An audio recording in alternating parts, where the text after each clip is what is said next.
what is Native American religion? So like the general beliefs. Oh, that's, all right, it's not gonna work. All right, Okay. All right, all right, so it's not gonna work. We have a PowerPoint, but I'll just go to. We're not a religion, we're a culture. Oh, okay. So our religion is our culture. All right, So where Catholics go in and they pray for forgiveness every Sunday, we do that every day. all right. So it's different, you know, in order to be part of the religion, you're part of the culture. There are three truths in everything we ever did, and that's what the Jesuits picked up on. We believed in peace, righteousness, and empowerment, or power. And what it means is this. Whatever decisions you made, like a true democracy, you had to maintain the peace, you were righteous. You didn't try to persuade by bullying. You let everybody speak. And you always had the continuation in your mind that whatever you did, you empowered future generations to live with your decision. So that you didn't make some foolhardy decision like what's going on in Washington today, and you're going to have to pay for the price later on. We always thought of it as long-term. And because it was long-term, the Jesuits always had this place in their heart for us because we weighed these things very seriously. In fact, when they would do they'd read the Bible to us at mission in the morning. We'd do a morning mass. We would all confer and debate during the middle of the day. So when evening mass came, we would fire questions at the priest, questioning, what the Bible was all about, because we'd have our questions. Mm-hmm. We raise that level of consciousness to ask more questions.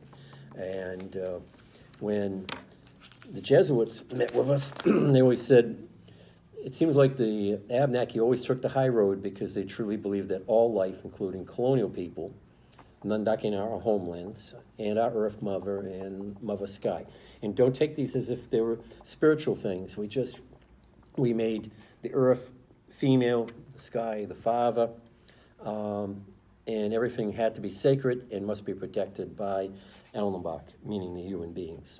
So the Jesuits saw righteousness in us, which they tried to use against us because they tried to convince the men to take over the tribe when the women were running things. So it was always that friction between male leadership and female leadership. But they said we always took a high road, more political cartoons. What they did conclude is we were pious, righteous, deeply spiritual. We were monotheistic. This is where the Unitarian Church has a hard time understanding this because they mix the sky and the earth and the moon and all that stuff, and they try to make them into spiritual entities with us, which they aren't. Like we prayed to every rock or we prayed to every tree, and we didn't do that. What we did is we recognized that the tree had life, and the tree had purpose. The tree had a destiny that was beyond us. We recognized the rock, the same thing. So it wasn't like we were praying to it all. Does that make sense? Mm-hmm. Yeah. So when you look at this, we were not only monotheistic, we're fully clothed, not like the others in the region. We weren't savages. We had a strong women's society, so all life was cherished, especially children. We were multilingual because we had contact from the 1500s with fishermen that were coming from Europe, which didn't get any recognition, by the way. None of these fishermen, which were here from maybe the early 1500s, like all true fishermen, if they made it across the ocean and found cod or fish, they'd sneak back to Europe and they wouldn't say where they got the fish because they didn't want people to know where they were getting so much fish. So there were probably almost a whole century went by where we already had contact, but it just wasn't documented. There were a few places in Maine that were before Plymouth Plantation, but everybody starts with Plymouth Plantation because it makes for a nice national statement. We understood Christianity and we debated it and we interpreted the Bible, and we still were based on consensus decision making. When it comes to the Bible, we told our stories through a mythical being called Guskabe. Guskabe would be, I think the Jesuits pretty much picked up right away. Guskabe was Jesus. Gluskabe was a mythical male figure that was bigger than life, that could straighten things out, had the ability to communicate to the Creator. The Creator was non-sexual, not male nor female. This is the rub that the Jesuits had. Right. They This- did, we considered the Jesuits somewhat inferior. yeah, we kind of like said, well, you know what? That's why we would debate with them all the time, because we realized that they believed in a monotheistic. I'm sorry, they were they a had a multi, patriarchal. right, they were patriarchal, and they had a multiple God, set up where we had a one God setup. I'm going to give you this. This is out of one of these dictionaries from the 1800s. And it shows all of the names we gave to work. The Toboldak is the Christian God, by the way. Toboldak, the Lord. And it's truly the word Lord, not God. See, God is a greater mystery, unknown. It's neither male nor female. It's unknown. But the Catholic faith relied heavily on Father, Son, Holy Ghost relationship. So we created words for them, and these are, I'm going to give you this. This is all the words. These are some continuation, salvation, hope, charity, and all that stuff. But there's also like what we call the Pope, the Bishop, the priest, and all that. So a little something if you want to spice up your report. Okay? But the three entities, the three Catholic entities, basically reported back to our God. Yeah. So that's how we set it up, so we could, work with the Jesuits. And there were other stories that came out of other historical accounts. The principles of justice had no parallel amongst other tribes, and they were known to have no need for being treacherous. Everybody says we did a lot of bad things, but it was always in retribution. It was the eye for the eye. It was kind of like the Old Testament. And the English didn't like that. The English liked to kill us, and then you're supposed to go home and just die. And we'd literally, like the Old Testament, it was an eye for an eye and tooth for a tooth. So that's why Vitremille said there was no treachery in what we did. It was a matter of, tit for tat, so to speak. These are actual quotes. While we may properly regard this as too great a praise, we must admit that they possess a nobility, a character remarkable in savage people.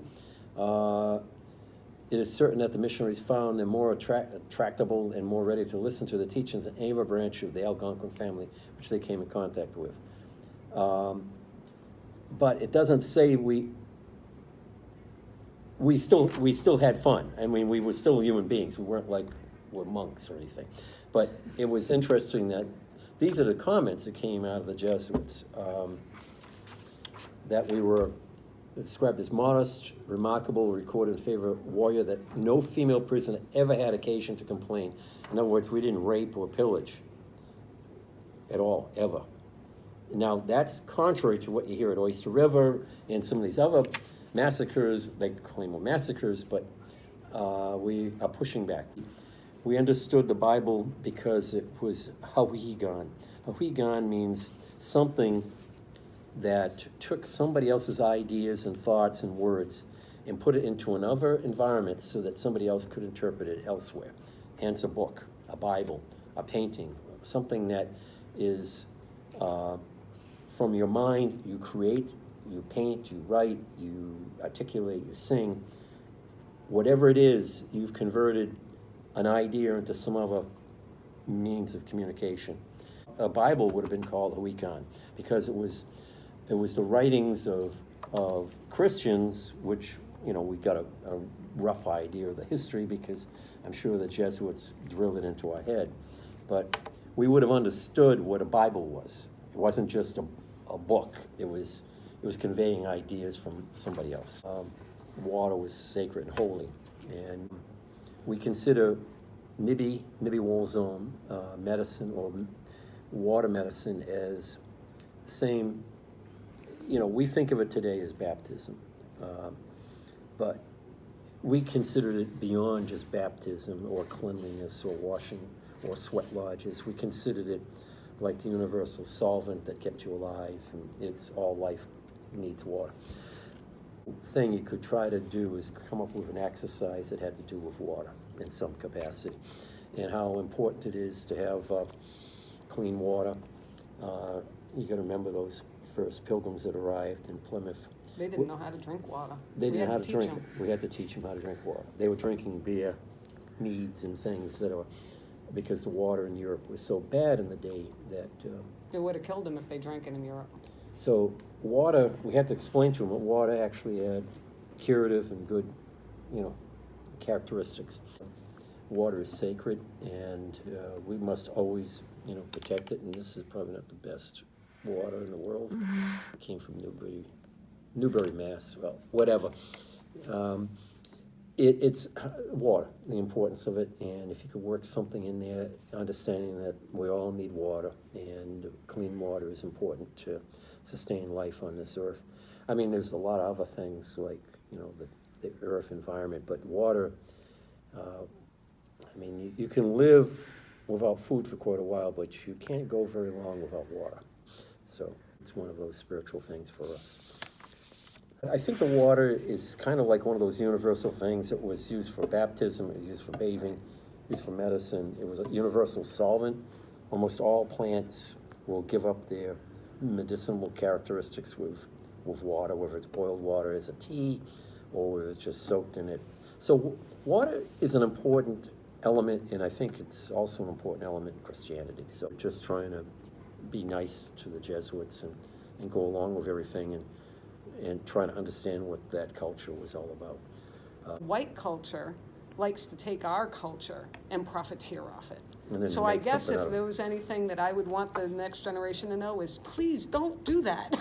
Yes, that history doesn't seem to get talked about too much here in the Northeast anyway, especially with Thanksgiving and football and what the real meaning of Thanksgiving is, more football games, I guess.